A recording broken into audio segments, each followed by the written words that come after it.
The global economy is a battlefield, and alliances shape the balance of power. But not all alliances play by the same rules. Some demand complete conformity, even dictating how nations should run their internal affairs. The BRICS alliance, comprising Brazil, Russia, India, China, and South Africa, offers a unique economic framework that emphasizes collaboration without compromising a member country's sovereignty. So, how does BRICS pull off this balancing act of partnership without control? The primary intention for the establishment of BRICS was to represent the interests of developing economies dominated by Western institutions, such as the World Bank and IMF. These countries thought they were being ignored in global structures which, in their opinion, were meant to serve the West. The group's expansion beyond its original 5 members shows growing dissatisfaction with the current international order. The operational frameworks of BRICS and the EU are rather different, perhaps even starkly so. The EU requires member states to adhere to a shared legal system, including regulations on trade, migration, and fiscal policies. This centralization often leads to tensions, as seen in cases like Brexit, where the UK decided to leave the Union due to perceived overreach by EU institutions. BRICS members form decisions based on consensus and not compliance. Countries remain members irrespective of their internal policies, while being able to participate in multilateral joint ventures. Take the example of Serbia and Turkey, which have long been courted by the EU, but have resisted full integration. Both countries are wary of the extensive policy adjustments required to align with EU standards.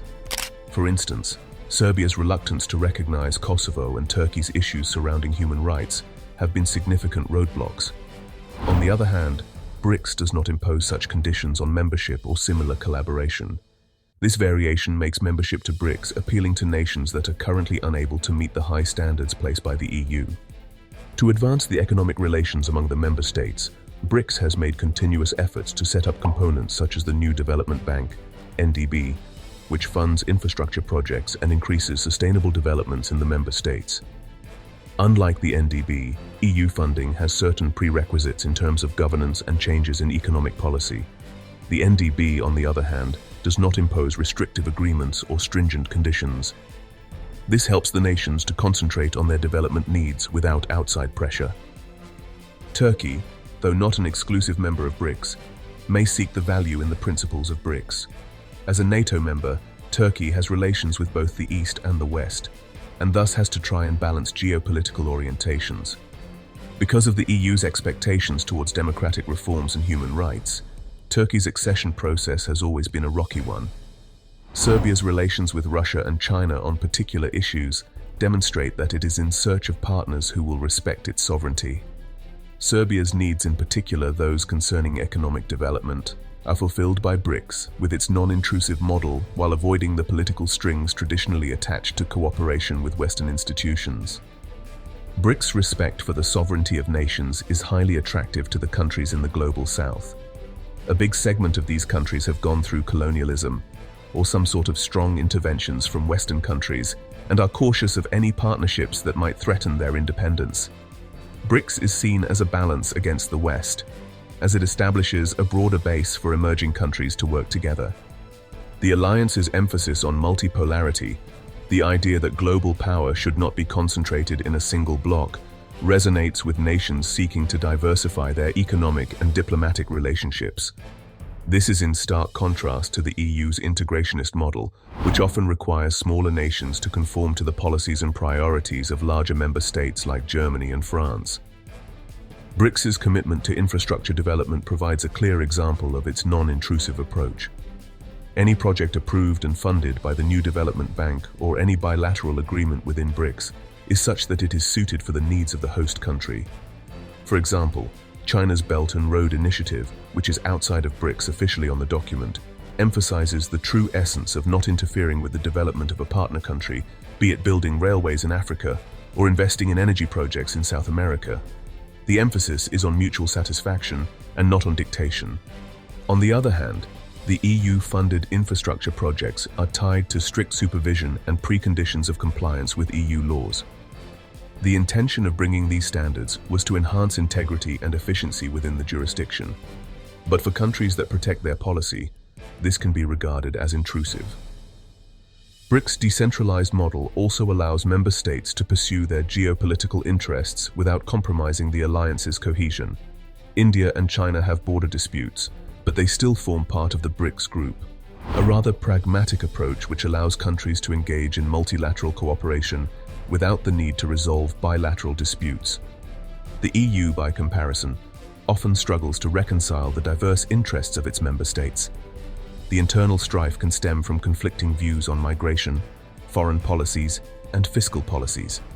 On the other hand, BRICS reinforces the idea of consensus instead of marching to a compliance tune, and this further helps to bridge any divides among them while pursuing their objectives without losing sight of their national interests.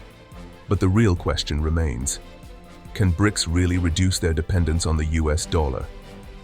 One of the major objectives of BRICS is to challenge the hegemony of the dollar in international trade and international finance.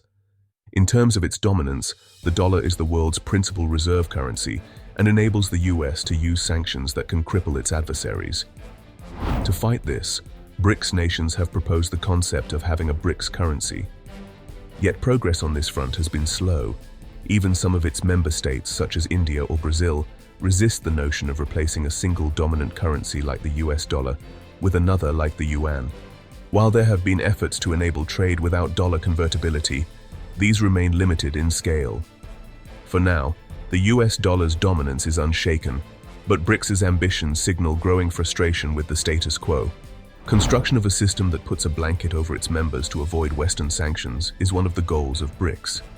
Sanctions have proven to be a strong influence used by the US and its allies, with the aim to restrain countries such as Russia after invading Ukraine and Iran for attempting nuclear weapons. There is no doubt that BRICS wants to lessen this by creating an alternative set of financial systems. To counter Western-dominated banking systems, China and Russia have initiated attempts to consider the use of new forms of payment in the form of digital currencies and blockchain technology. For example, initiatives such as China's mBridge project attempt to facilitate cross-border trade without involving the US dollar as the only mode of trade. These activities are also new and revolutionary, and if they continue and grow in scope over the next few years, they will have a large impact on international finance. The latest inclusion of Iran, Saudi Arabia, and the UAE explains the growth of BRICS.